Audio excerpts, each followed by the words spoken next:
I pulled into the driveway of Melissa's modest colonial in Fairfield, Connecticut, my hands trembling slightly on the steering wheel of my Mercedes. The 2-hour drive from the Hamptons had given me too much time to think, to imagine this moment, to picture my granddaughter Ava for the first time. 4 years. 4 years since Richard died of that sudden heart attack in his office, leaving me alone in our sprawling beach house with nothing but memories and my architecture firm to fill the emptiness. And now, finally, I had someone new to love. The Italian cherrywood crib sat carefully secured in my back seat, wrapped in protective blankets. $3,500. I'd found it in a small workshop in Tuscany during my trip last month, commissioned it custom, waited impatiently for it to be shipped. The craftsman had carved delicate roses into the headboard, and I'd traced my fingers over them in the showroom, imagining Ava sleeping peacefully beneath those flowers. I checked my reflection in the rearview mirror. My silver blonde hair was perfectly styled, my makeup subtle but polished. I was wearing my favorite Armani blazer, navy blue with cream trim. Too formal for meeting a 6-week-old baby, probably, but I wanted to make a good impression. I wanted Kyle to see that I respected their home, their family, even if the knot in my stomach told me something had been wrong between us for months now. Taking a deep breath, I stepped out into the crisp October afternoon. The neighborhood was quiet, middle class, nothing like the oceanfront estates I was used to. Small lawns, attached garages, houses built close together. I'd offered to help them with a down payment on something bigger, somewhere nicer, but Kyle had shut that down immediately. His exact words were, "We don't need charity, Diane. I can provide for my own family." I rang the doorbell and waited, clutching the handle of the enormous gift bag I'd filled with organic baby clothes, handmade blankets from a boutique in Sag Harbor, and a silver rattle that had been Melissa's when she was born. My heart was pounding. I hadn't seen my daughter in person since the hospital, and even that visit had been brief and tense, with Kyle hovering in the corner like a guard dog. Heavy footsteps approached. The door swung open, and there was Kyle, filling the doorframe with his 6'2" frame. His brown hair was disheveled, stubble shadowing his jaw, his eyes dark and hard when they landed on me. "What do you want?" The words hit me like a slap. Not "Hello, Diane," not "Come in," just that flat, hostile question. I forced a smile, trying to ignore the ice spreading through my chest. "I brought a gift for Ava, for the baby. I thought, we don't need anything from you." "Kyle, I'm her grandmother. I just want to—" "You want to what?" He stepped forward, and I instinctively stepped back. "You want to come in here and show off how much money you have? Make us feel like shit because we live in a regular house instead of some mansion?" "That's not— I would never— I don't want your porquerias here." His voice rose, and I flinched at the anger in it. "Every time you show up, it's with some expensive gift, some designer thing we could never afford. You think I don't see what you're doing?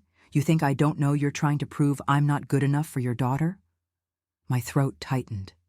Behind him, I caught a glimpse of Melissa emerging from the hallway, her face pale and exhausted, her once vibrant blonde hair pulled back in a messy ponytail.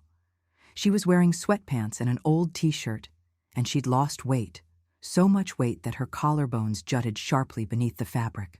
She was holding Ava, my granddaughter, this tiny bundle wrapped in a pink blanket, and my heart lurched at the sight of them. "Kyle, it's my mother," Melissa said quietly, her voice barely audible over the pounding in my ears. "Your mother needs to learn boundaries." He whirled to face her, and she shrank back slightly. Something about that tiny movement, that instinctive retreat, made my stomach turn. She needs to stop acting like we're some charity case she can swoop in and save. I found my voice, though it shook. "I'm not trying to save anyone. I'm trying to meet my granddaughter. I'm trying to be part of my daughter's life." Kyle turned back to me, and the look in his eyes was pure contempt. "You had your chance. You had 9 months of Melissa's pregnancy to be supportive without judgment. But every time we saw you, it was comments about our apartment being too small, suggestions about neighborhoods we should move to, offers to pay for things we didn't ask for. You made it crystal clear you don't think I'm good enough." "That's not true." The words came out as a whisper because part of me knew it was true. I had made those comments.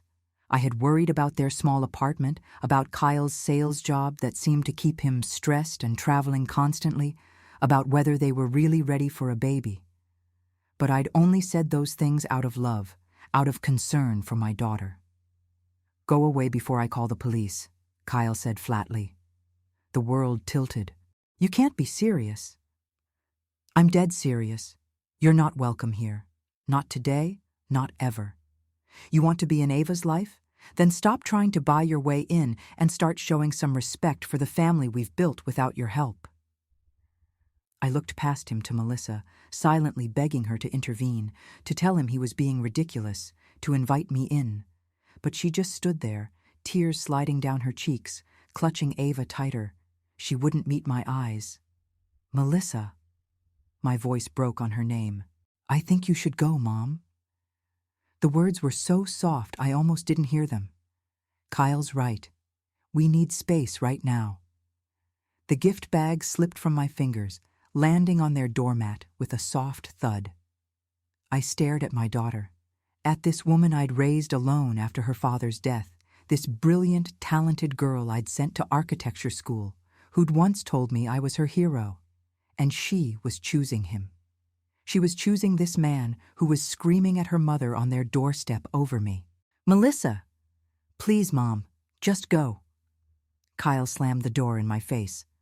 I stood there for a moment, frozen, staring at the painted wood, at the cheap welcome mat beneath my feet, at the gift bag I'd so carefully prepared. Then my legs started moving, carrying me back to my car on autopilot. I got in, closed the door, and sat there shaking. The tears came then, hot and unstoppable, pouring down my face as I gripped the steering wheel. 30 years I'd spent building my business, creating beautiful spaces for other people's families, and I couldn't even get through the door of my own daughter's house. 4 years of loneliness since Richard died, and the one person who could fill that void had just turned me away. I started the engine and pulled out of their driveway, the Italian crib still wrapped carefully in my back seat, a $3,500 symbol of a grandmother's love that would never be delivered. The 2-hour drive back to the Hamptons stretched ahead of me like an eternity, and I cried for every mile of it. By the time I pulled into my circular driveway, the sun was setting over the ocean, painting the sky in shades of orange and pink that Richard used to say looked like watercolors. The house loomed before me, 5,000 square feet of custom-designed perfection, floor-to-ceiling windows overlooking the private beach, the gardens I'd personally landscaped, the infinity pool that sparkled in the fading light. Empty. All of it empty.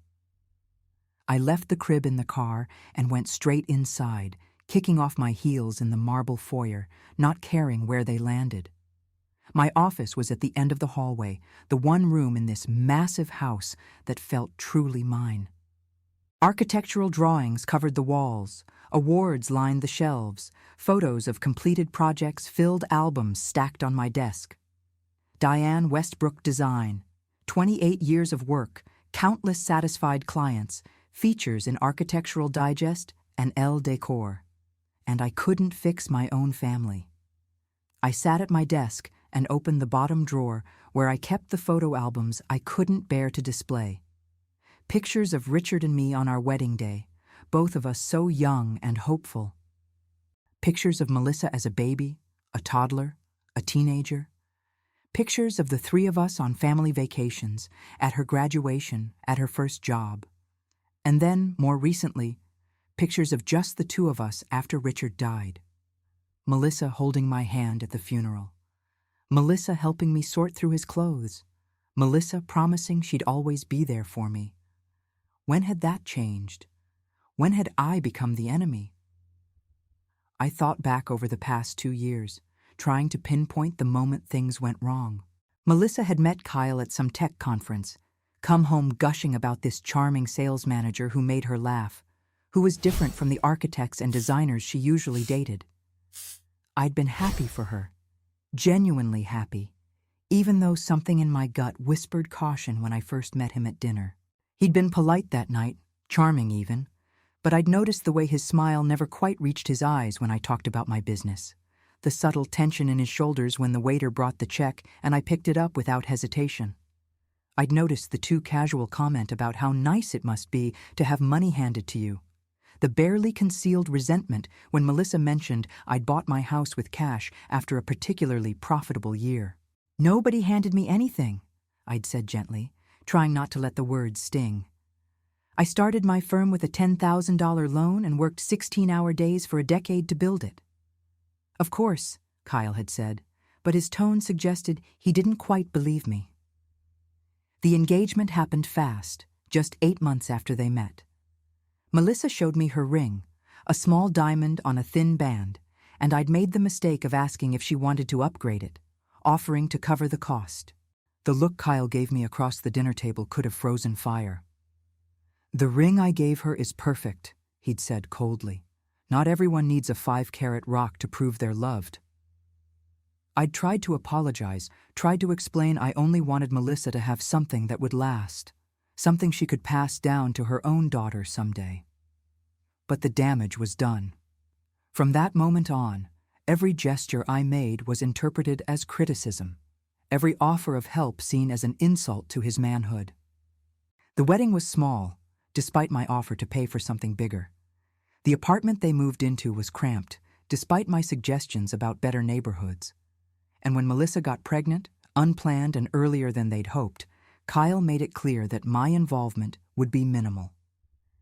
"We're doing this our way," he'd told me when I'd called to congratulate them. "No interference, no judgment, no trying to take over." I'd bitten my tongue through all of it. Through the pregnancy announcements I found out about on Facebook before Melissa called me. Through the baby shower I wasn't invited to help plan. Through the labor and delivery where I sat in the hospital waiting room for 6 hours before Kyle grudgingly let me in for a 10-minute visit to meet Ava. And now this. Now being told I wasn't welcome in my own granddaughter's life because I had the audacity to bring her a gift. The sun had fully set by the time I closed the photo albums and locked them back in the drawer. My phone sat silent on the desk, no missed calls, no texts from Melissa apologizing for what had happened. Just silence, as deafening as the ocean waves crashing against the shore outside my window. I walked through my empty house, room by room, seeing it suddenly through Kyle's eyes. The imported Italian marble in the bathrooms. The custom kitchen with professional-grade appliances I barely used anymore since Richard died. The master suite with its ocean view balcony and walk-in closet bigger than their entire bedroom. The home theater, the gym, the wine cellar, the library filled with first editions and architecture books. Had I been showing off? Had I been rubbing my success in their faces without realizing it? No. I stopped that thought immediately, standing in the middle of my living room with its vaulted ceilings and the abstract painting I'd commissioned from an artist in Soho.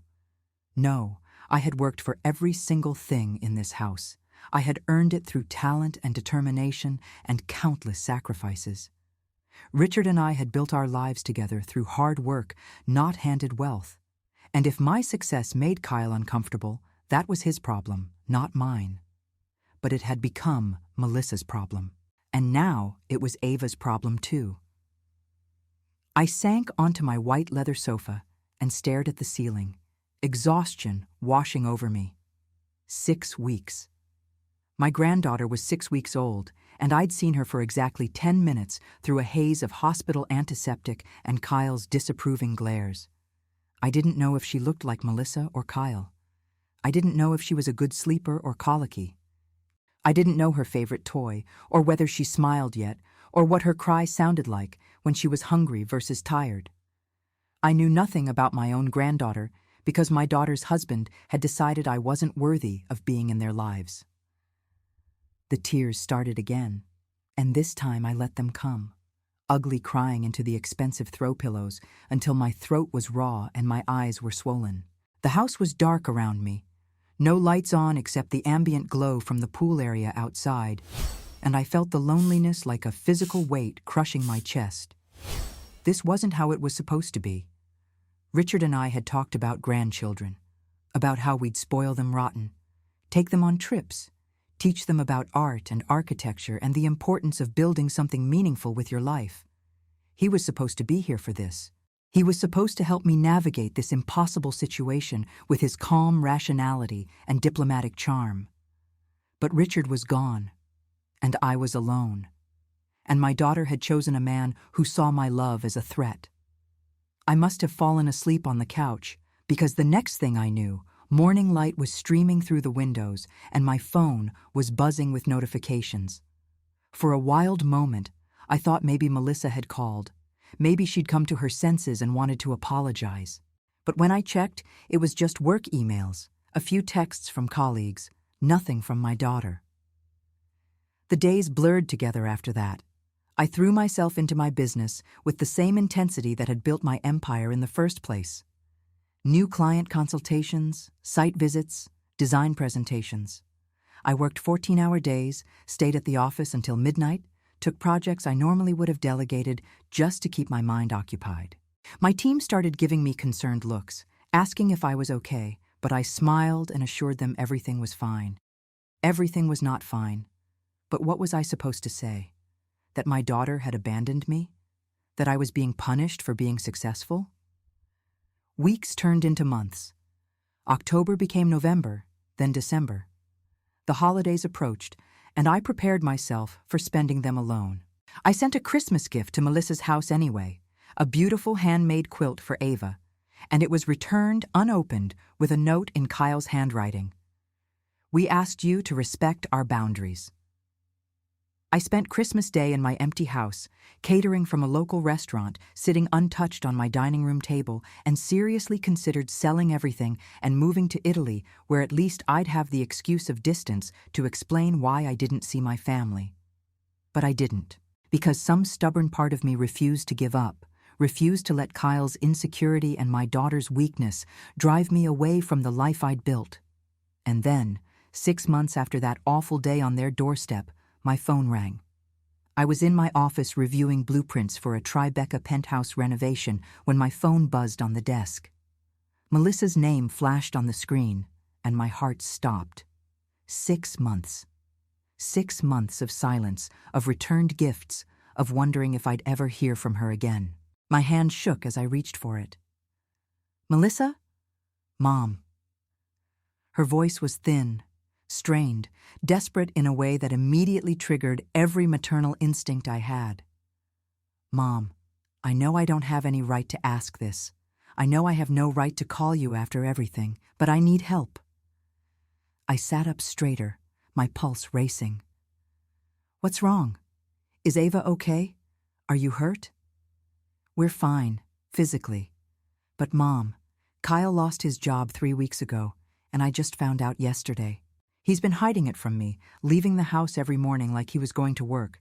But he was actually just sitting in coffee shops, applying for jobs.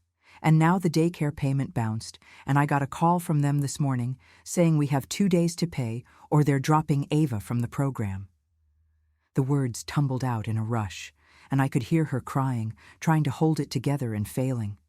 Part of me wanted to say, I told you so. Part of me wanted to remind her that she'd chosen this, chosen him, chosen to shut me out when I'd only been trying to help. But the larger part of me, the mother part, only heard my daughter in crisis.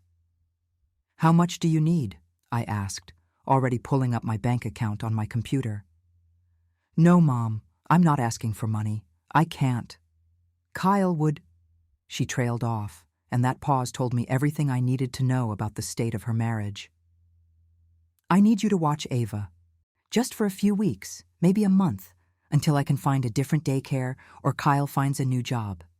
I have to go back to work full-time, my boss said. If I take any more personal days, I'm going to lose the promotion I've been working toward, and we can't afford for me to lose that right now. I stared at the blueprints on my desk, at the carefully planned spaces that would become someone else's dream home, and thought about the empty rooms in my own house. The nursery I'd started decorating after Melissa announced her pregnancy, before Kyle made it clear I wouldn't be needed. The toys I'd bought and stored in closets, the books I'd collected for bedtime stories I'd never get to read. You want me to babysit? I know it's asking too much. I know I don't deserve it after how we treated you, after that day when Kyle... Her voice broke completely. Mom, I'm so sorry. I'm so sorry for all of it. I should have stood up for you. I should have told him he was being unreasonable. But I was so tired, and the baby was crying all the time, and he kept saying you were trying to prove he couldn't provide for us, and I just wanted peace. I just wanted everyone to stop fighting. Every word was a knife in my chest, because I could hear it now, the exhaustion and defeat in my daughter's voice that I'd missed that day on her doorstep. She wasn't just tired from having a newborn. She was worn down, beaten down, by a man who'd been systematically isolating her from the one person who would have helped her see what was happening. Where's Kyle now? I asked carefully. Out. Another job interview, supposedly. I don't even know if that's true anymore. She laughed bitterly. I don't know anything anymore, Mom. I thought I was building a life, a family, but I'm drowning, and I can't even tell which direction is up. I closed my eyes and saw her as she'd been 6 months ago, pale and thin, holding Ava while her husband screamed at me. I saw her as she'd been before Kyle, confident and bright-eyed and so proud when she landed her first real architecture job. And I saw her as she was now, broken and desperate and calling me as a last resort because she literally had no other options. The vengeful part of me, the part that had cried itself to sleep for months, wanted to say no. Wanted to tell her she'd made her choice when she let Kyle slam that door in my face. Wanted her to feel a fraction of the pain I'd felt. But she was my daughter, and Ava was my granddaughter. And sometimes being the bigger person means swallowing your pride and your hurt and doing what needs to be done. I'll do it, I said quietly. But Melissa, we need to talk about what's really going on in your marriage. I know we do. Just not over the phone, please. Can you come tomorrow morning? Kyle has an interview at 9, so he'll be gone, and we can talk then. I agreed and hung up, then sat staring at my phone for a long time. 6 months of silence, broken by desperation. 6 months of wondering if I'd ever see my granddaughter again, and now I was being invited back into their lives because they needed something from me. The old Diane would have packed a bag immediately and driven straight there, so grateful for the chance to reconnect that she'd have ignored all the red flags. But I wasn't that Diane anymore. The past 6 months had changed me, hardened something that had been soft, taught me that love without boundaries was just another word for doormat. I called Patricia Chen, my attorney and friend of 30 years. We'd met when I was starting my firm and needed someone to handle my first big contract negotiation. She'd been a junior associate then, sharp and hungry and brilliant. Now she ran her own practice in Manhattan, specializing in family law and business litigation. Diane, she answered on the second ring. Please tell me you're calling to confirm lunch on Thursday because I've already made reservations at that new place in Midtown you wanted to try. I need legal advice, family matter. Her tone shifted immediately. Talk to me. I filled her in on everything, from that awful day 6 months ago to Melissa's call an hour ago, not leaving out any details. Patricia listened without interrupting, and I could hear her typing notes on her end. You're considering this babysitting arrangement, she said when I finished. It wasn't a question. She's my daughter, Pat. What else can I do? You can protect yourself. Diane, from everything you've told me, this Kyle sounds like a classic manipulator. He isolated your daughter from you. He's been lying to her about his employment. He's financially unstable. And now they need you desperately enough to break 6 months of silence. This is a power dynamic situation. What are you suggesting? I'm suggesting that if you agree to provide childcare, you do it with clear terms in writing. Access to your granddaughter, yes, but also transparency about medical care, nutrition, schedules, and a clause that if either party violates the terms, the arrangement ends immediately. No guilt, No negotiation. You want me to make my daughter sign a contract to let me watch my own granddaughter? I want you to make sure that in 6 months, you're not back in the same situation, having provided free childcare and emotional support only to be cut off again the moment Kyle decides you're a threat. You have power here, Diane. For once you have leverage. Use it wisely. I thought about that as I drove to Melissa's house the next morning. The Italian crib was long gone, donated to a women's shelter in the Hamptons. But I'd loaded my car with other supplies: a portable crib, baby monitors, organic formula, toys appropriate for a 6-month-old. And in my purse, folded neatly, was the 3-page agreement Patricia had drafted and emailed me at midnight. Melissa opened the door before I could knock, like she'd been watching for my car. She looked even worse than I'd imagined. The weight loss was alarming, her clothes hanging off a frame that had always been slender but now looked breakable. Dark circles shadowed her eyes, and her hair was unwashed, pulled back in a messy bun. Mom. She fell into my arms, and I held her while she cried, this grown woman who I'd raised to be strong and independent, now trembling like a child. Thank you for coming. Thank you so much. Let me see her, I said softly, pulling back to look at my daughter's face. Let me see Ava. The baby was in a swing in the living room, and my breath caught when I saw her. She'd grown so much in 6 months, from a tiny newborn to a chubby-cheeked infant with blonde wisps of hair and blue eyes that were definitely Melissa's. She looked up at me with curious attention, and when I picked her up, she didn't cry, just studied my face with that intense baby focus. "Hi, sweet girl," I whispered, and something in my chest that had been frozen since that door slammed in my face began to thaw. "Hi, Ava. I'm your grandmother. I'm so sorry it took this long to meet you properly." Melissa was crying again, watching us.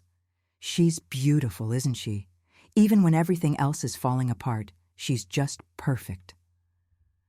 I spent an hour learning Ava's routine, her favorite songs, how she liked to be held when she was fussy, what her different cries meant. Melissa walked me through everything with the desperate efficiency of a woman who was terrified I'd change my mind if she didn't give me all the information immediately. Then, when Ava was down for her morning nap, I pulled out the contract. Melissa's face went pale. "What is this?" "Terms of the child care arrangement. My attorney drafted it. It's not meant to be insulting, sweetheart, but we need clear boundaries this time." She read through it slowly, and I watched emotions flicker across her face. Surprise at the thoroughness, shame at the necessity, and then, finally, resignation. "The clause about medical decisions," she said quietly. "It says you need to be informed of all doctor's appointments and have access to her medical records." Yes. Kyle canceled her health insurance 2 months ago. The words came out barely audible. "He said we couldn't afford it, that we'd pay out of pocket for checkups, but we haven't taken her to the pediatrician since her 4-month visit because we didn't have the money." My hands clenched into fists before I could stop them. "He what?" "I only found out last week when I tried to schedule her 6-month checkup. The insurance company said our coverage was terminated for non-payment in September." Melissa was crying again, silent tears streaming down her face. "Mom, what have I done? What kind of mother lets this happen to her baby?" "The kind who is being lied to and manipulated," I said firmly, pulling her close again. "This isn't your fault, Melissa. None of this is your fault. But we're going to fix it, starting now." She signed the contract with shaking hands, and I felt a grim satisfaction at having it in writing. Patricia had been right. I needed to protect myself, and more importantly, I needed to protect Ava. "There's one more thing," I said carefully. "The contract includes a respect clause. Any verbal abuse or threats from Kyle toward me, and the arrangement ends immediately. I won't be spoken to like I was 6 months ago. Not ever again." Melissa nodded, not meeting my eyes. "He's going to be angry about the contract. Then he can find someone else to provide free childcare worth $4,500 a month." Her head snapped up. "That much?" "Professional nanny rates in Connecticut for infant care, 40 hours a week. Yes, That much. I'm saving you 90% of your take-home salary, Melissa. Kyle can be angry all he wants, but the math doesn't lie. Kyle came home that evening while I was still there, showing Melissa how to use the new baby monitor system I'd installed. I heard his car in the driveway and felt my entire body tense, muscle memory from that awful day 6 months ago when he'd screamed at me on their doorstep. He walked in, saw me sitting on their couch with Ava on my lap, and his face went dark. "What is she doing here?" Melissa stood up quickly, her hands twisting together nervously. "Kyle, we talked about this. My mom agreed to watch Ava while I'm at work. We can't afford daycare right now, and—" "We can't afford a lot of things, Melissa, but that doesn't mean we need to go begging to your mother." He dropped his messenger bag on the floor with a thud that made Ava startle in my arms. "I told you I'd figure something out." "You've been saying that for 3 weeks, Melissa said quietly, and I heard something new in her voice. Not quite defiance, but close. A tiny spark of backbone that gave me hope. The daycare called again today. They're not holding her spot anymore. Either we find childcare or I lose my job, and we both know we can't survive on unemployment benefits."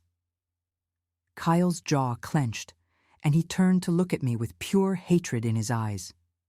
"I suppose you're enjoying this. Getting to swoop in and save the day, prove that I can't take care of my own family."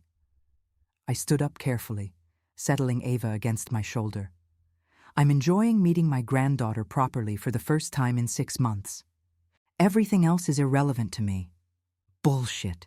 This is exactly what you wanted from the beginning.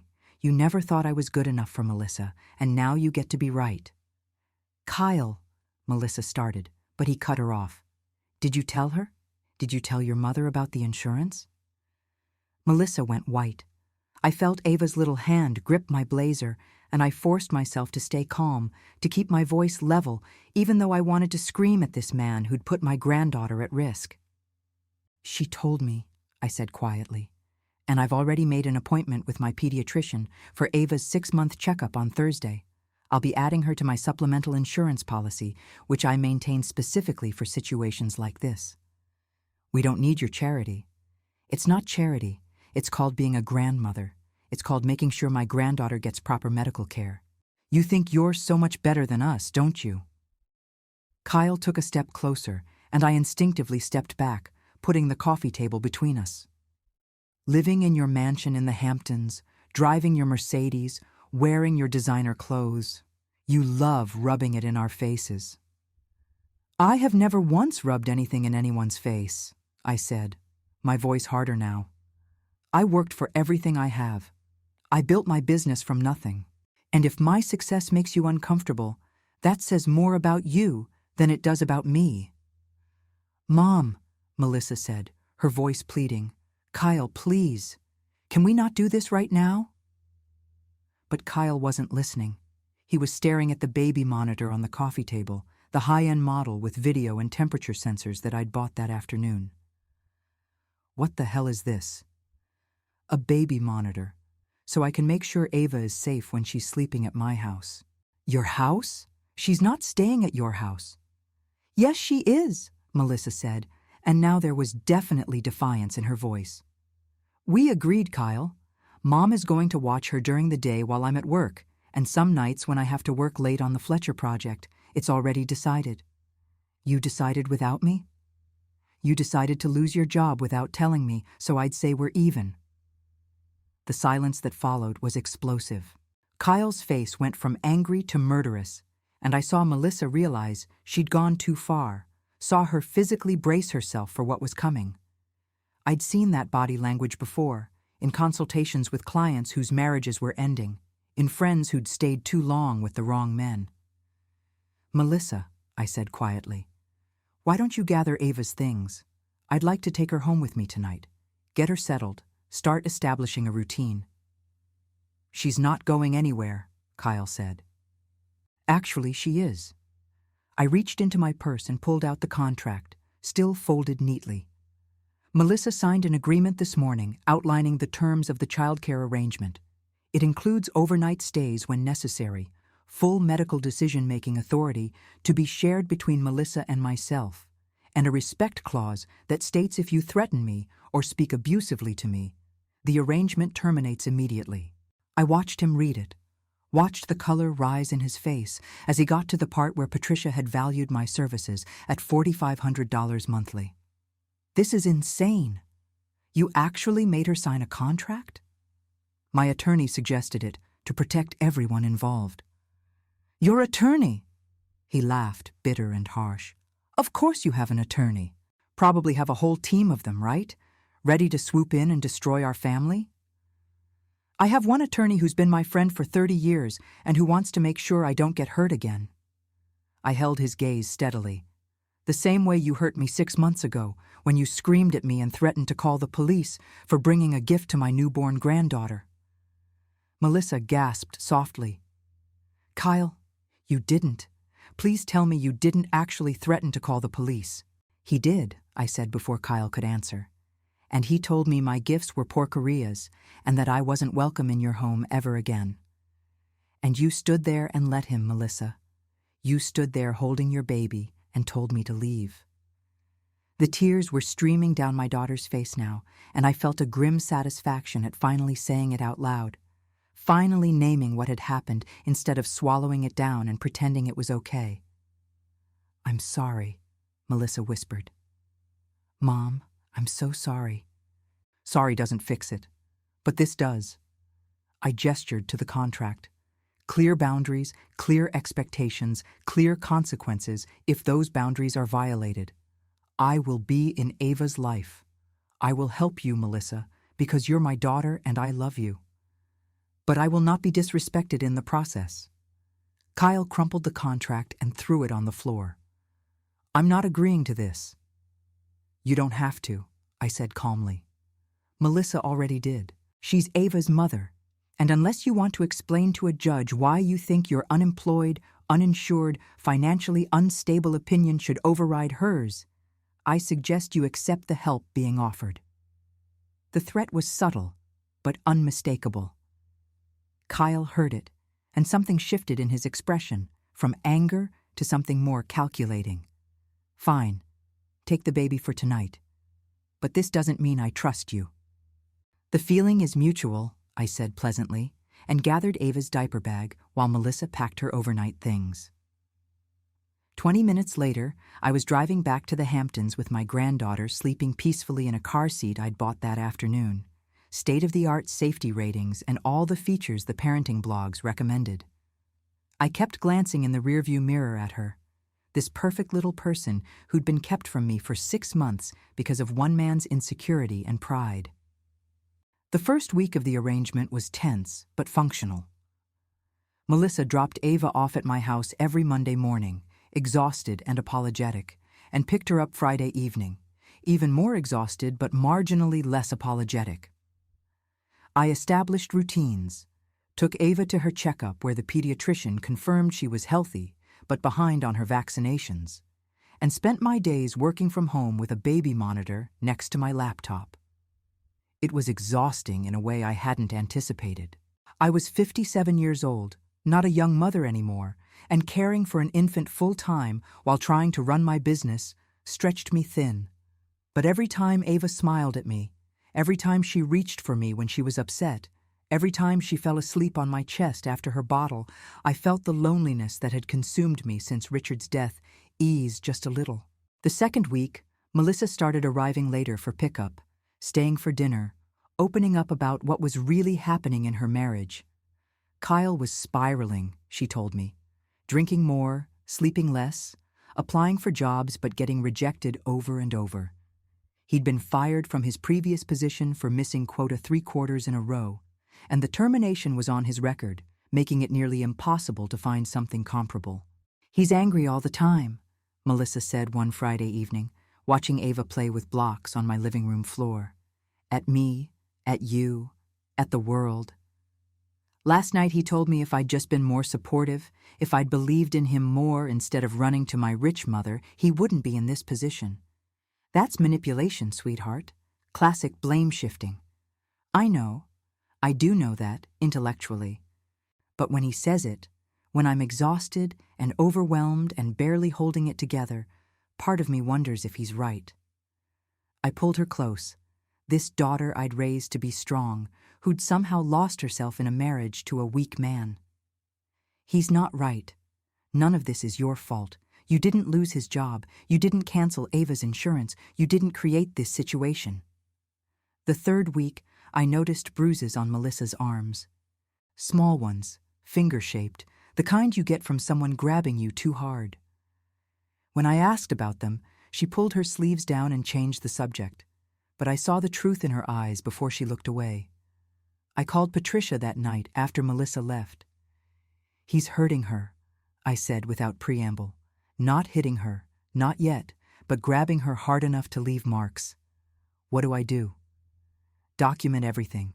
Take photos if she'll let you. Keep a detailed log of dates, times, observations. If this escalates to actual domestic violence, you'll need evidence. And if I report it now? With just bruises, unless Melissa is willing to file a complaint, which from what you've told me she won't be, there's nothing law enforcement can do. He'll deny it, she'll defend him, and you'll alienate her right when she needs you most." I hated that Patricia was right, but I started keeping a journal anyway. Every concerning thing I noticed, every concerning thing Melissa said, dates and times and details. The fourth week, Kyle showed up at my house unannounced on a Wednesday afternoon. I was feeding Ava her lunch, sweet potato puree, that she was enthusiastically smearing all over her face, when I heard his car in my driveway. My security camera showed him getting out, and I felt my pulse spike with genuine fear. I quickly put Ava in her playpen with her favorite toys, then went to the door. I didn't open it, just spoke through the intercom system. "What do you want, Kyle?" "I want to see my daughter." "You're welcome to see her during designated visitation times. We agreed on weekends." "She's my daughter. I can see her whenever I want." "Actually, according to the childcare agreement your wife signed, you can see her during reasonable hours with advance notice. You didn't provide advance notice."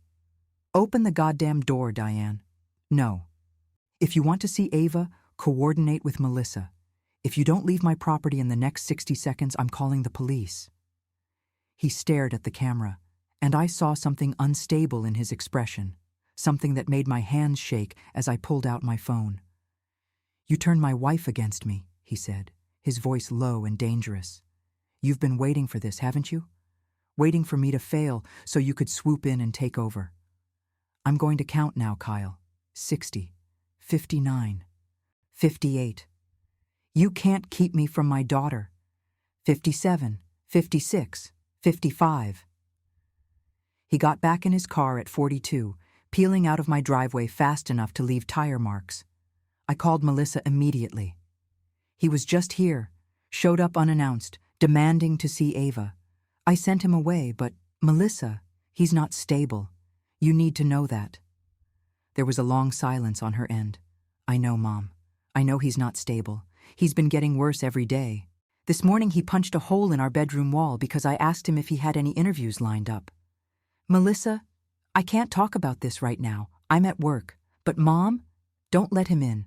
No matter what he says, don't let him near Ava when you're alone." That conversation replayed in my mind all afternoon. Don't let him near Ava when you're alone. Not he wouldn't hurt her. Not he's just stressed. Just a simple acknowledgement that her husband posed a potential threat to our granddaughter. The fifth week, things escalated in a way I hadn't anticipated.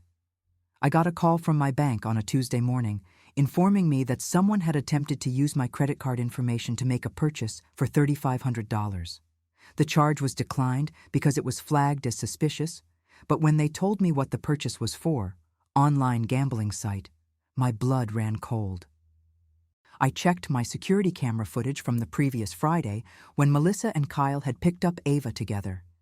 There, clear as day, was footage of Kyle taking a photo of my credit card when I'd left my purse on the hall table to help Melissa carry Ava's things to the car. I called Patricia immediately, sent her the footage, and filed a police report. Then I called Melissa. "Your husband tried to steal from me. He photographed my credit card and attempted to use it for online gambling." Silence. Then quiet crying. I'm leaving him, Melissa whispered. I've been trying to figure out how, trying to save enough money, but Mom, I'm leaving him. Come here. Tonight. Bring whatever you can carry, and come here. You and Ava can stay with me while we figure this out. He'll lose his mind.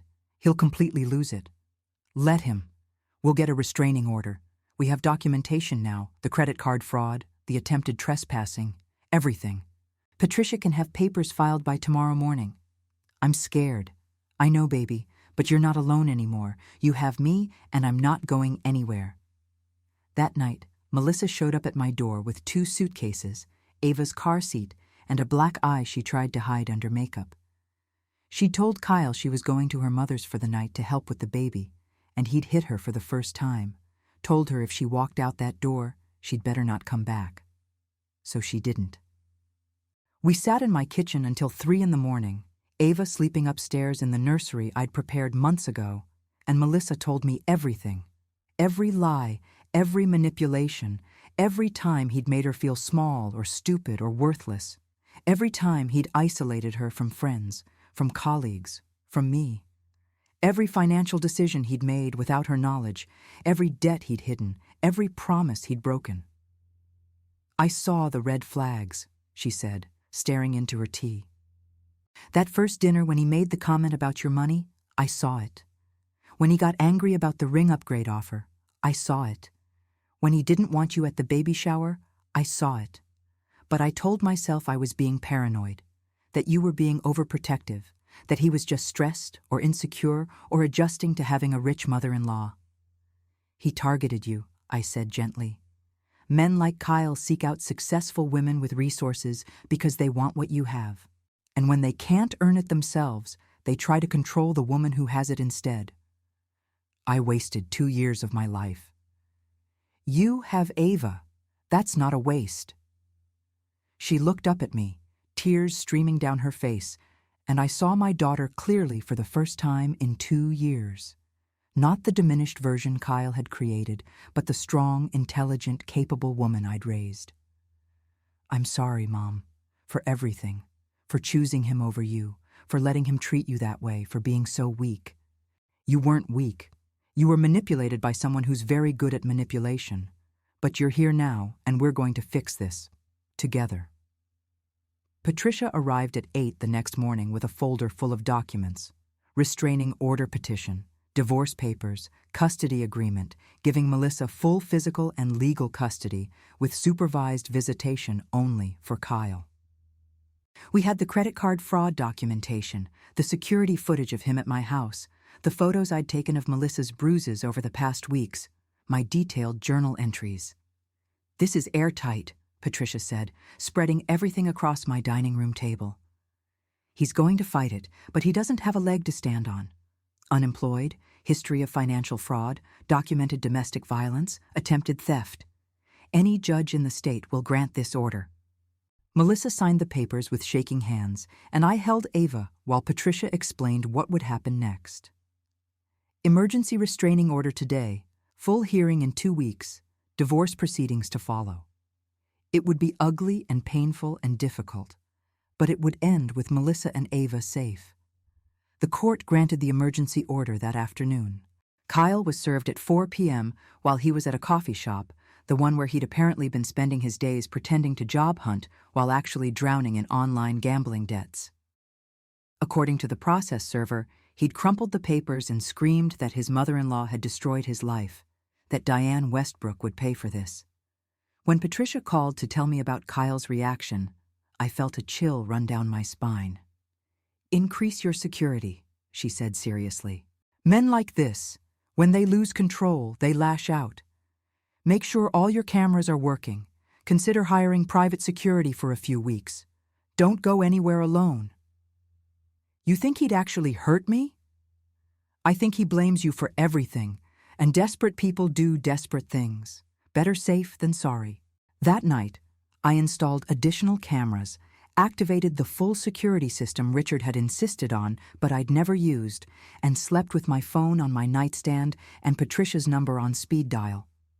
Down the hall, Melissa slept in the guest room with Ava's crib next to her bed, and I lay awake, thinking about how drastically everything had changed in 6 weeks. 6 weeks ago, I'd answered Melissa's desperate phone call and said the words Kyle had said to me that day on the doorstep. I'd tasted the satisfaction of turning the tables, of having power for once in this twisted dynamic. But I'd caved. I'd helped anyway. And now here we were. My daughter sleeping safely under my roof, my granddaughter in the nursery where she belonged, and a restraining order keeping the man who'd destroyed my family's peace as far away as legally possible. Outside, the ocean waves crashed against the shore, the same sound I'd fallen asleep to for decades. But everything else had changed. And somehow, despite the fear and the uncertainty and the knowledge that Kyle's rage was out there somewhere waiting to explode, I felt more at peace than I had in years. My family was under my roof again, broken, damaged, but together. And this time, I wasn't going to let anyone tear us apart. The call came at 11:30 on a Tuesday night, exactly 9 days after the restraining order was served. I was in my office finishing emails, Melissa and Ava both asleep upstairs, when my phone lit up with a number I didn't recognize. Something in my gut told me to answer. Is this Diane Westbrook? A woman's voice, older, tired, tinged with an accent I recognized from Kyle's rare mentions of his childhood in New Jersey. Yes. Who is this? My name is Carol Hartwell. I'm Kyle's mother. She paused, and I heard her take a shaky breath. I need to talk to you about my son. About what he's planning. Every muscle in my body went rigid. I stood up from my desk, walked to the window overlooking the ocean, making sure my voice wouldn't carry upstairs. What do you mean, what he's planning? He's been staying with me since the restraining order. He showed up at my house in Union City with garbage bags full of clothes and that look in his eyes I've seen before. The look he gets when he's about to do something stupid. She was crying now, trying to keep her voice steady and failing. Ms. Westbrook, my son has problems, serious problems that I've been making excuses for his whole life, and I can't do it anymore, not when there's a baby involved. Tell me, I said quietly, my heart pounding so hard I could feel it in my throat. There was a girl before Melissa, Emily. They dated for 2 years when Kyle was 28. She came from money too. Family owned a chain of restaurants in North Jersey. Kyle did the same thing to her that he did to your daughter. Isolated her from her family, controlled her money, made her think she was nothing without him. Her parents tried to intervene, and Kyle convinced Emily they were trying to break them up out of prejudice, that they thought he wasn't good enough. I closed my eyes, seeing the pattern so clearly now it physically hurt. When Emily finally realized what was happening and tried to leave him, Kyle showed up at her parents' house with a baseball bat. He didn't use it, thank God, but he threatened to. Said if he couldn't have Emily, he'd make sure her family paid for turning her against him. They got a restraining order, pressed charges, the whole thing. Kyle spent 6 months in county jail for criminal threatening and violation of the order when he showed up at Emily's work after he was released. My hand was shaking so badly I had to press the phone harder against my ear. Why didn't this come up in our background check? Patricia ran a full... It was expunged, part of a plea deal. Kyle went to anger management, did his probation, kept his nose clean for 5 years, and the record was sealed. I thought he'd learned his lesson. I really did. Carol's voice broke completely. But tonight, he's been drinking, and he's been talking about how you poisoned Melissa against him, how you destroyed his family because you never thought he was good enough. He has this idea in his head that if he can just talk to Melissa without you interfering, he can fix everything. He can't come near us.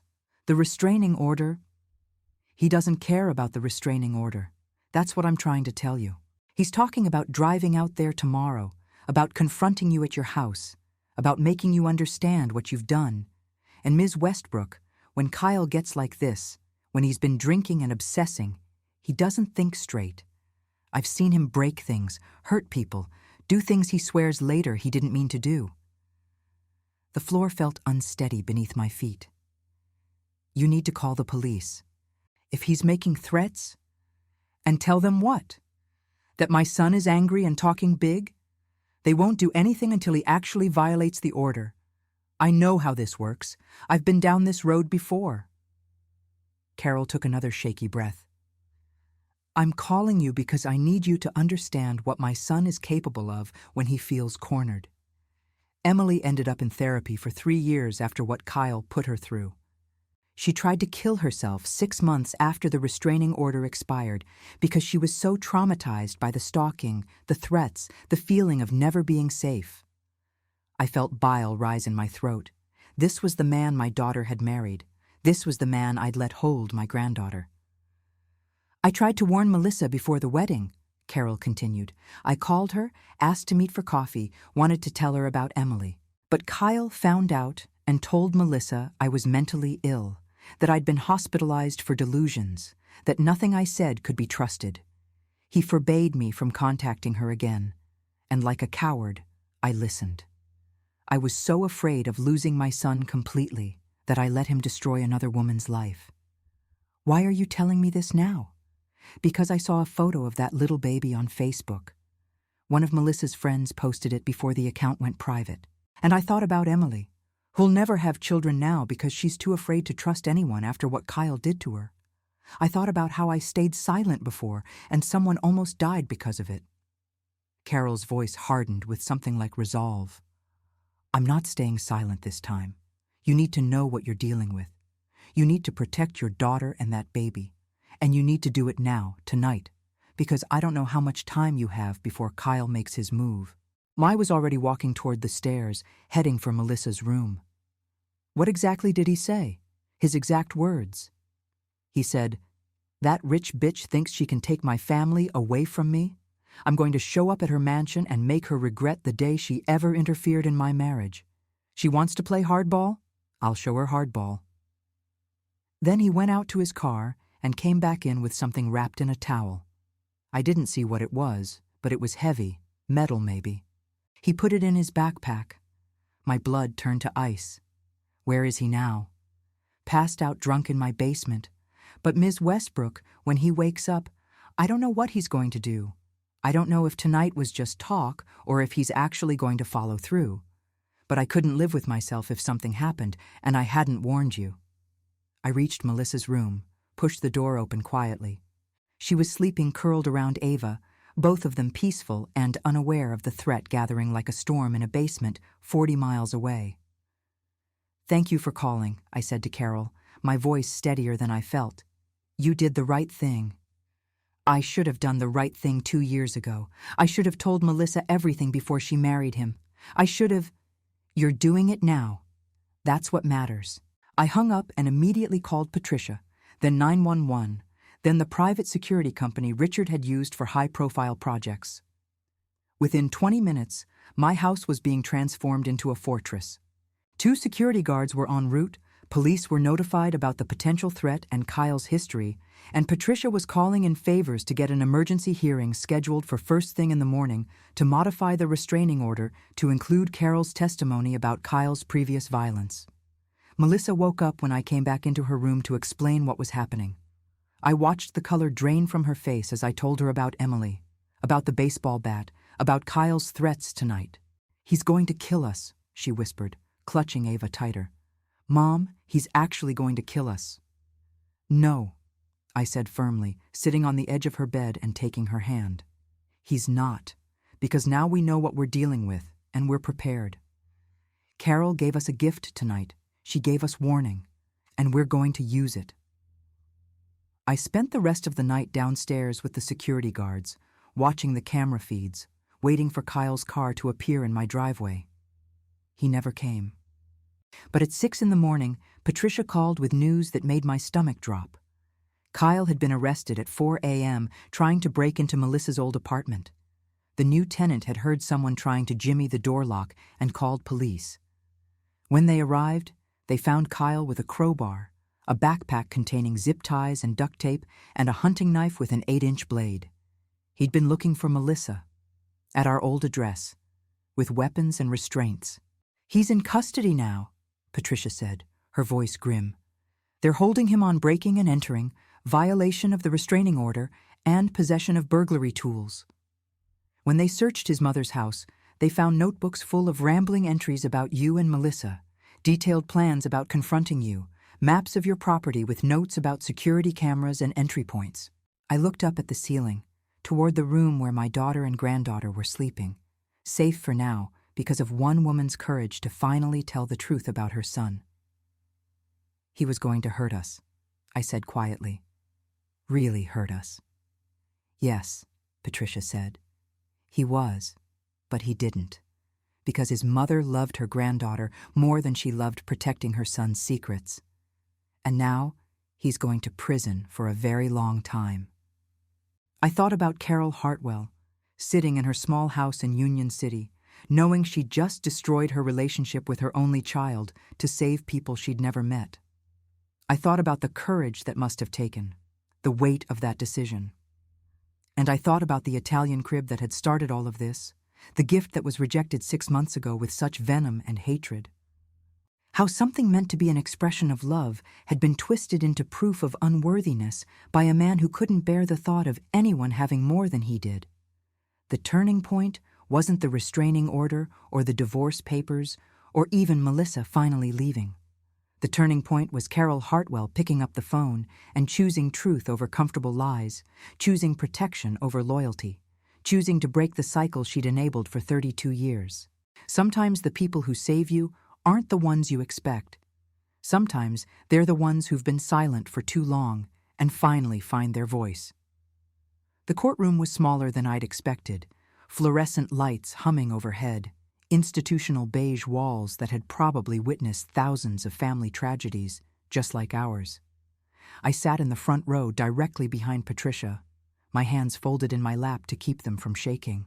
Melissa sat beside me, wearing the navy dress I'd bought her last week, looking more composed than she had in months, but still fragile, still recovering from 2 years of systematic destruction. Kyle was led in wearing an orange jumpsuit, hands cuffed, looking nothing like the charming man who'd swept my daughter off her feet 3 years ago. He'd lost weight in the 2 weeks since his arrest, his face gaunt and unshaven, his eyes hollow. But when he saw us, those eyes filled with such pure hatred that I felt Melissa flinch beside me. The prosecutor, a sharp woman in her 40s named Jennifer Ramirez, had laid everything out for us the day before. Kyle was facing multiple charges: violation of a restraining order, attempted breaking and entering, possession of burglary tools, criminal threatening based on Carol's testimony, and the notebooks they'd found. The hunting knife bumped everything up to felony territory. If convicted on all counts, he was looking at 5 to 8 years. The defense will try to paint him as a desperate father trying to see his child, Jennifer had warned us. They'll claim the tools were for a job he was doing, that the notebooks were just him processing his emotions, that he didn't know Melissa had moved and was trying to get clothes from their old apartment. Don't react to any of it. Just let me do my job. But I wasn't prepared for Carol Hartwell. She walked into the courtroom wearing a simple floral dress, her gray hair neatly curled, her face lined with 61 years of hard living and harder choices. She didn't look at Kyle as she made her way to the witness stand. Didn't look at him when she was sworn in.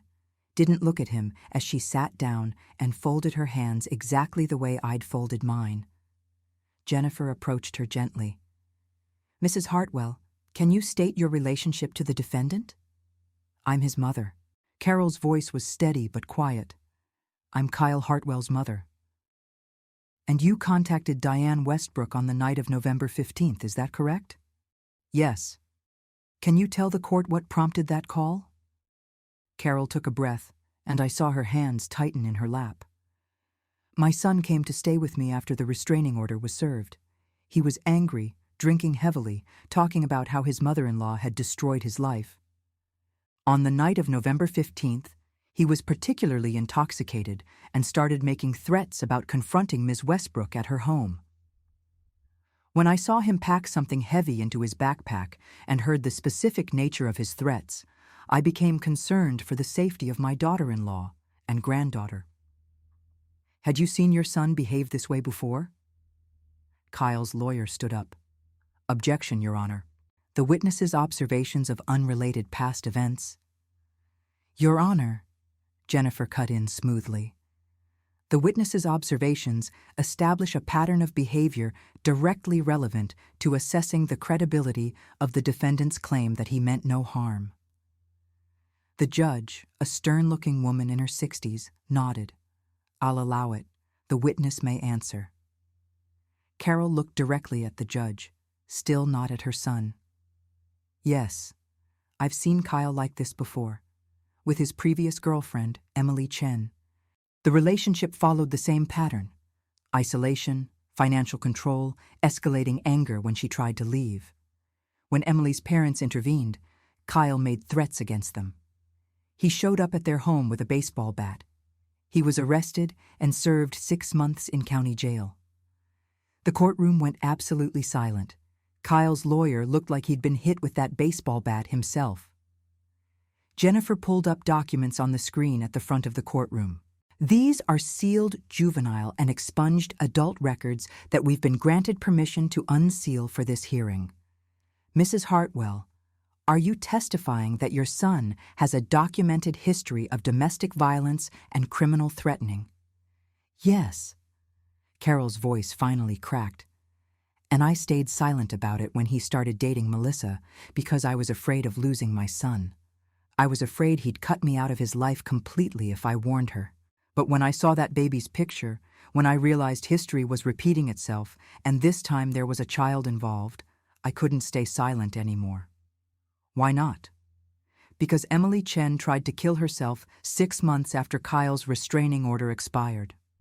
She survived, but she spent 2 months in psychiatric care and 3 years in therapy. My silence almost cost that girl her life." Carol was crying now, tears streaming down her face. "I won't make that mistake again. I won't protect my son at the expense of another woman's safety. Not when there's a baby who deserves better." I felt Melissa grab my hand and squeeze it so hard it hurt.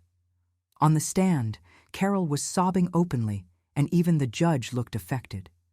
Jennifer gave her a moment to compose herself, then asked, "What did you observe about your son's state of mind in the days leading up to his arrest?" "He was deteriorating rapidly.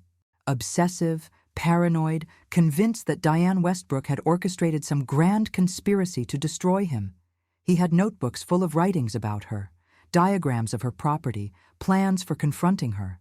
He talked about making her pay, about showing her she couldn't just take his family away." "And on the night you called Ms. Westbrook, what specifically did your son say?" Carol looked down at her hands. "He said, 'That rich bitch thinks she can take my family away from me? I'm going to show up at her mansion and make her regret the day she ever interfered in my marriage.' Then he said he'd show her what hardball really looked like." "Did you believe he intended to carry out these threats?" "Yes, that's why I called. I've seen him carry out threats before." Kyle's lawyer tried to salvage things on cross-examination, suggesting Carol was exaggerating, that a mother's concern didn't equal actual danger, that Kyle was just venting frustrations. But Carol held firm, answering every question with painful honesty about her son's history of violence, manipulation, and escalation. When she was finally dismissed, she walked past Kyle's table without looking at him. But I saw her shoulders shake as she left the courtroom, this woman who'd chosen truth over maternal instinct, who'd sacrificed her relationship with her only child to protect people she barely knew. Then it was Melissa's turn. I watched my daughter walk to the stand, watched her raise her right hand and swear to tell the truth, and felt a fierce pride mixed with devastating sadness. She shouldn't have to be here. She shouldn't have to testify against the father of her child, but she was doing it anyway, spine straight, voice steady. Jennifer took her through the timeline of their relationship methodically. The quick courtship, the engagement, the gradual isolation from friends and family, the financial control that started subtly and grew more overt, the criticism that eroded her self-esteem day by day. The way Kyle had painted me as the enemy twisted every gesture of love into proof of judgment. "When did the physical abuse start?" Jennifer asked gently. "About 4 months after Ava was born. I was exhausted, overwhelmed, and I asked Kyle to help more with night feedings. He told me I was being lazy, that his mother had raised 3 kids without help from anyone. When I pushed back, he grabbed my arm hard enough to bruise. He apologized immediately, said he was stressed about job hunting, that it would never happen again. Did it happen again? Yes, multiple times. He'd grab me during arguments, push me against walls. Once he twisted my wrist when I tried to call my mother without his permission. Melissa's voice remained steady, clinical, like she was describing something that had happened to someone else. Maybe that was the only way to get through it. The final incident was the night I left. I told him I was taking Ava to my mother's for the night, and he punched me in the face. Told me if I walked out that door, I'd better not come back. Jennifer displayed the photos I'd taken that night, Melissa's black eye, the bruises on her arms, the fingerprints on her wrist.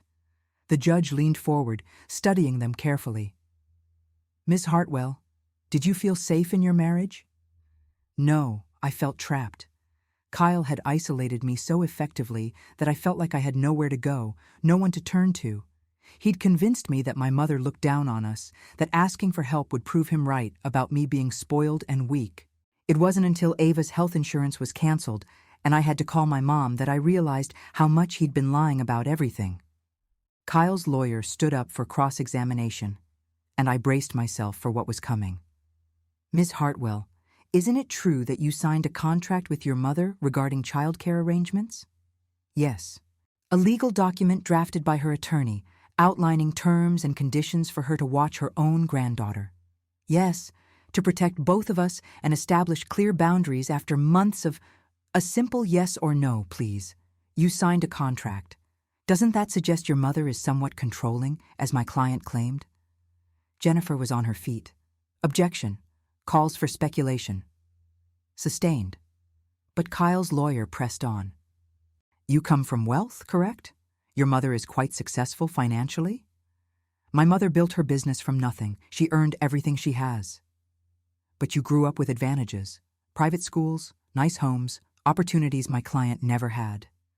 "Objection," Jennifer said sharply. "Relevance.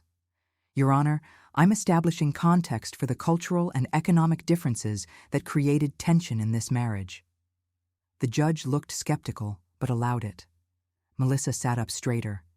"My mother's success has nothing to do with Kyle's abuse. Plenty of people feel economically insecure without becoming violent. Kyle's problem wasn't that he had less money than my mother. His problem was that he couldn't stand the thought of a woman being more successful than him." It was the most I'd heard Melissa push back in 2 years, and I wanted to stand up and cheer. Kyle's lawyer tried a few more angles, suggesting Melissa had exaggerated the abuse, that she'd been influenced by me, that a desperate father trying to see his child wasn't a criminal. But Melissa held firm on every point, her voice never wavering. Finally, it was my turn. I walked to the stand, feeling Kyle's eyes boring into me, feeling the weight of everything that had led us to this moment. Jennifer took me through my version of events. The rejection at Melissa's door 6 months ago, the desperate phone call, the discovery of canceled insurance and hidden debts, the attempted credit card fraud, Carol's warning call. "Ms. Westbrook, why did you create a formal childcare agreement with your daughter?" "Because I'd been hurt badly by Kyle's rejection, and I needed to protect myself from being hurt that way again. I also needed to ensure that if I was going to be responsible for my granddaughter's care, I had legal authority to make medical decisions and access to information about her well-being." "And the valuation of your services at $4,500 monthly? Was that meant to be insulting to the defendant?" "No. That's the actual market rate for professional infant care in our area, 40 hours per week. I included it to make clear the value of what I was providing, so there could be no question about whether I was doing them a favor or they were doing me one." "Ms. Westbrook, in all your interactions with the defendant, did you ever try to prove he was inadequate or unsuitable for your daughter?" I thought carefully before answering, knowing this was crucial. I had concerns about Kyle from early in their relationship. I saw signs of insecurity and resentment that worried me. But I never tried to break them up or prove anything to Melissa. I wanted to be wrong about him, I wanted my daughter to be happy. When she chose to marry him despite my gentle concerns, I respected that choice and tried to build a relationship with my son-in-law. When did your concerns escalate to fear? When Carol Hartwell called and told me about Emily Chen, about Kyle's history of violence, about the threats he was making, that's when I realized we weren't dealing with an insecure man making poor choices. We were dealing with someone dangerous.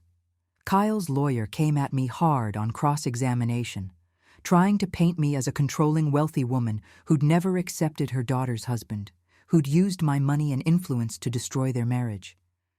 I stayed calm through all of it, answering honestly but without apology. You never thought my client was good enough for your daughter, did you? I thought my daughter deserved someone who would treat her with respect, support her career, be honest about finances, and never lay a hand on her in anger. Kyle failed on all counts. So no, ultimately he wasn't good enough for Melissa. But I didn't make that determination. His actions did. When I was dismissed, I walked back to my seat and took Melissa's hand. We sat together while the lawyers made their closing arguments, Jennifer methodical and devastating, Kyle's lawyer grasping at straws about economic anxiety and misunderstandings. The judge took less than 10 minutes to deliberate. I've reviewed all the evidence presented, heard testimony from multiple witnesses, and examined the defendant's history. This case shows a clear pattern of escalating domestic violence, financial abuse, and criminal behavior. The defendant's attempt to access his former residence while in possession of weapons, restraints, and detailed plans suggests premeditation of serious harm. Kyle was standing now, his lawyer's hand on his shoulder. On the charge of violation of a restraining order, I find the defendant guilty. On the charge of attempted breaking and entering, guilty. On the charge of possession of burglary tools with intent to commit a crime, guilty. On the charge of criminal threatening based on the testimony and documented evidence, guilty. Melissa's hand was shaking in mine, or maybe mine was shaking in hers. I'm sentencing the defendant to 7 years in state prison with the possibility of parole after serving 5 years contingent on completion of domestic violence intervention programs and psychological evaluation. Furthermore, I'm issuing a permanent restraining order prohibiting the defendant from any contact with Melissa Hartwell, Diane Westbrook, or the minor child Ava Hartwell, except through supervised visitation that may be established after his release, subject to court approval and psychological clearance. Kyle exploded. You can't do this! You can't take my daughter away from me! That bitch poisoned everyone against me, and you're all just... The bailiff moved quickly, restraining him while he screamed obscenities at me, at Melissa, at the judge. We sat frozen while he was dragged from the courtroom, his voice echoing down the hallway until a door slammed and cut it off. The silence that followed was deafening. Jennifer turned to us, professional composure cracking into genuine emotion. It's over. He can't hurt you anymore. Melissa collapsed against me, sobbing, and I held her while she released 2 years of fear and pain and trauma. Around us, the courtroom slowly emptied. The court reporter packing up, the judge disappearing into chambers, other cases waiting for their turn at justice. Carol Hartwell appeared at the end of our row, her face ravaged from crying. I'm sorry, she said to Melissa. I'm so sorry I didn't warn you sooner. I'm sorry I let him hurt you. Melissa looked up, tears streaming down her face. You saved us. When it mattered most, you chose us over him. Thank you. Carol nodded, unable to speak, and walked away. I watched her go. This grandmother I'd probably never see again, who'd sacrificed everything to protect a granddaughter she'd only seen in photos. Outside the courthouse, the November sun was shining, cold but bright. Melissa and I stood on the steps, and I felt her take a deep breath, the first truly free breath she'd taken in years. What happens now? She asked quietly. Now we go home, I said, putting my arm around her. We pick up Ava from the sitter, we go back to the Hamptons, and we start rebuilding your life. The right way this time. No more isolation, no more fear, no more walking on eggshells. Just us, together, the way it should have been all along. She leaned her head on my shoulder, and we stood there for a moment. Two women who'd survived a war neither of us had wanted to fight. I love you, Mom. I'm sorry it took almost losing everything for me to remember that you were always on my side. I love you too, sweetheart. And you didn't almost lose everything. You still have me, you have Ava, and you have yourself back. That's everything that matters. We walked to my car together, and as I drove us home toward the ocean and the house that was finally, truly, a safe haven for my family, I thought about that Italian crib I'd brought 6 months ago. The one that had been rejected with such venom and hatred. Tomorrow I'd order another one, because this time, when I brought a gift for my granddaughter, it would be received with love in a home free from violence and fear. This time, we were starting over. And this time, we were doing it right. 6 months later, I stood in the doorway of what had once been my guest room and was now permanently Ava's nursery, watching Melissa rock our girl to sleep. The Italian crib I'd ordered sat against the far wall, the cherry wood glowing in the soft lamplight, those carved roses catching shadows that danced across the ceiling. This time, the gift had been received with tears of gratitude instead of anger. Melissa had moved in permanently 3 weeks after the trial, not as a temporary refuge, but as a conscious choice to rebuild her life from my home. We'd talked about her getting her own place eventually, but for now, this arrangement worked.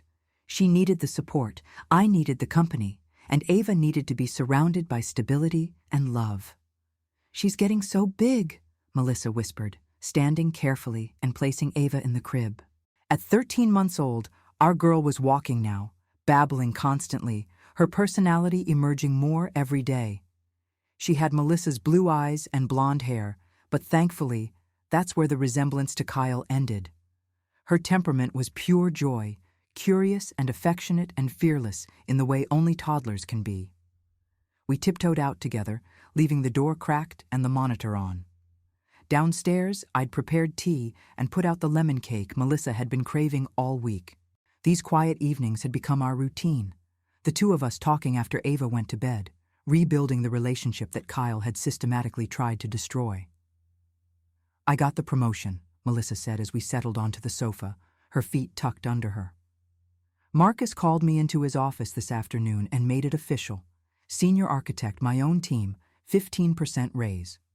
Pride swelled in my chest. "Sweetheart, that's incredible. You've worked so hard for this. I couldn't have done it without you. 6 months ago, I was barely holding on, terrified of losing my job because I couldn't focus on anything except survival. Now I'm leading the Fletcher project redesign, and Marcus is talking about me eventually making partner." She smiled, but it was tinged with sadness. "I wasted 2 years of my career staying small because Kyle needed me to be less than him. You didn't waste them. You survived them. And now you're thriving." We drank our tea in comfortable silence for a moment, and I noticed Melissa looked like herself again. She'd gained back the weight she'd lost. Her hair was professionally cut and styled. She wore clothes that made her feel confident instead of invisible. The hollowness that had haunted her eyes for so long was gone, replaced by something that looked like peace. "I saw Carol today," Melissa said quietly. "She was at the grocery store. We didn't plan it, just ran into each other in the produce section." I set down my teacup carefully. Melissa hadn't seen Carol since the trial, though they'd exchanged a few emails. Carol had moved to Florida shortly after Kyle's sentencing, wanting distance from the whole situation, needing to start over somewhere nobody knew her as the woman who'd testified against her own son. How was it? Emotional. She looked good, though, healthier than at the trial. She's been volunteering at a women's shelter in Tampa, helping other mothers recognize signs of abuse in their sons before it's too late. Melissa's voice caught. She asked about Ava. I showed her photos on my phone, and she just stood there crying in the middle of the store. "Did you invite her to visit?" "I did. She's thinking about it. I think she's afraid of getting attached to Ava when Kyle might see it as a betrayal, afraid of causing more pain, afraid of everything. But Mom, she saved us.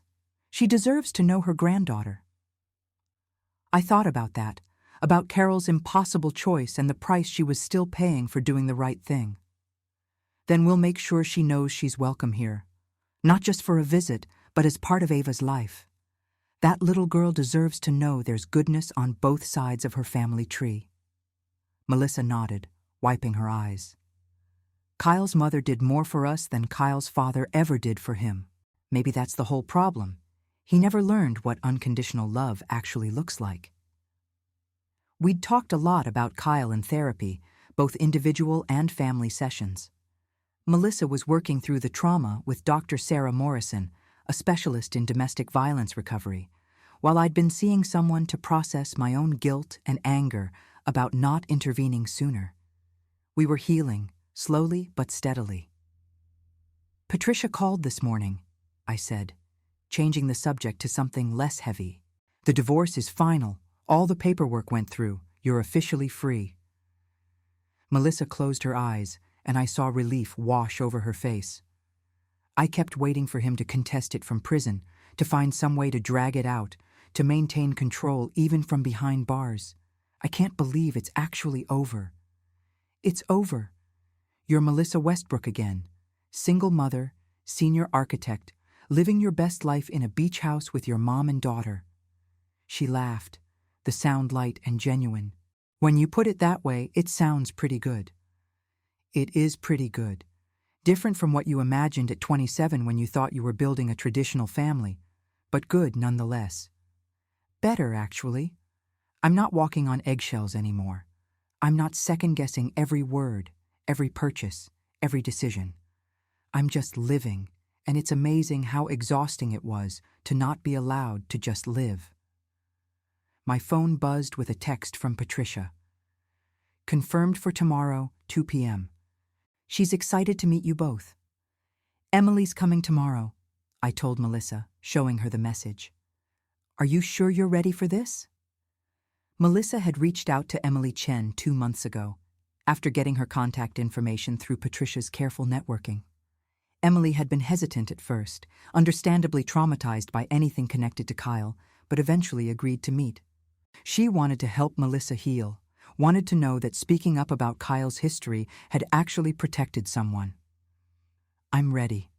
I need to thank her. If she hadn't survived, if Carol hadn't been able to tell the judge about what happened to her, Kyle might have gotten a lighter sentence. He might have been out in 2 years instead of minimum 5. Emily's suffering literally saved our lives. The next afternoon, Emily arrived at our door looking nervous but determined. She was 34 now, petite and dark-haired, with careful eyes that had seen too much. I welcomed her in, offered tea, and watched as she and Melissa sized each other up, 2 women connected by the worst experience of their lives. "Thank you for coming," Melissa said softly. "I know this can't be easy." "Thank you for reaching out," Emily replied. When Carol called to tell me Kyle was in prison, that he'd almost hurt another woman, but she'd gotten away in time, I felt like I could finally breathe. Like maybe my story mattered, maybe it prevented something worse. They talked for 3 hours. I stayed nearby but gave them space, listening to them compare experiences, validate each other's pain, cry together over the things Kyle had stolen from them. Watching them, I realized this was healing for both of them. Melissa seeing that she wasn't crazy, that the patterns she'd recognized were real, and Emily knowing that speaking her truth had saved a life. When Ava woke from her nap, I brought her down, and Emily's face crumpled with emotion. She's beautiful, and she's safe. That's all that matters. "Thanks to you and Carol," Melissa said firmly. "You two made sure the truth came out. You made sure he couldn't hurt us anymore." Emily stayed for dinner, and by the time she left, she and Melissa had exchanged numbers and made plans to stay in touch. She was in therapy, working, building a life, and seeing Melissa thriving gave her hope that full recovery was possible. A week later, I was working in my home office when Melissa appeared in the doorway with Ava on her hip. "I've been thinking about something," she said, settling into the chair across from my desk. "I want to start a support group for women dealing with financial abuse and isolation in relationships. Use our story, Use what we learned, help other people recognize the signs before it gets as bad as it got for us. I felt tears prick my eyes. This was my daughter, taking her pain and transforming it into purpose. I think that's a wonderful idea, and I'd like to help fund it if you'll let me. I was hoping you'd say that. I was thinking we could use part of the house, convert the sunroom maybe, have meetings here where women feel safe. She smiled. Turn the place that became our refuge into a refuge for others. Let's do it. 3 months later, the first meeting of the Westbrook Women's Circle happened in our sunroom. 8 women showed up, all of them in various stages of recognizing or leaving abusive relationships. Melissa led the discussion with grace and honesty, sharing her story without shame, and I watched these women realize they weren't alone. This became our new normal. Melissa building her career and her support network, me running my business and helping facilitate the circle. Ava growing up in a house full of strong women who'd survived storms and come out stronger. Carol visiting every few months, slowly building a relationship with the granddaughter she'd saved. On the 1-year anniversary of Kyle's sentencing, Melissa and I took Ava to the beach. The November sun was weak but warm enough, and we watched our girl chase seagulls and collect shells, completely oblivious to how close she'd come to growing up in a home filled with violence and fear. "Do you ever regret it?" Melissa asked quietly. "Answering my call that day instead of telling me to figure it out myself?" I thought about that moment 6 months after Kyle had slammed the door in my face, when Melissa's desperate voice had come through my phone asking for help. I thought about the satisfaction I'd felt saying his words back to her, and the immediate regret that had followed. No, because saying yes, even when I wanted to say no, gave me my daughter back, gave me my granddaughter, gave me purpose again.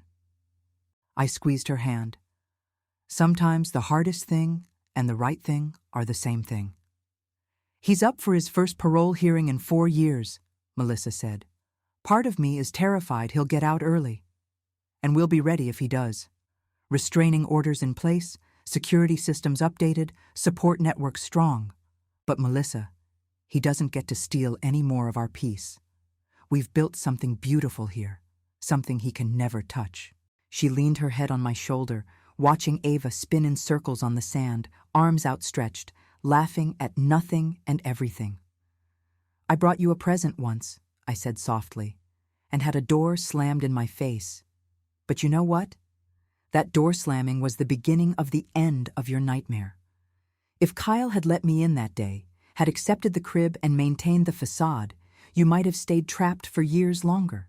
Sometimes the worst moments are actually the catalyst for the best changes." "That's very philosophical, Mom." "That's very true." I stood up and called to Ava. "Come on, sweet girl, let's go home."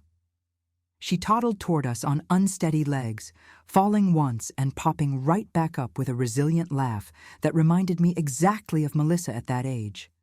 I scooped her up and she wrapped her arms around my neck, planting a wet kiss on my cheek. This was what I'd been fighting for 6 months ago when I brought that crib. This moment, this love, this family healed and whole and free. And as we walked back to the house together, 3 generations of Westbrook women strong, I knew with absolute certainty that every tear, every fight, every terrifying moment had been worth it. We were home. Finally, truly, safely home. And no one would ever slam a door in our faces again.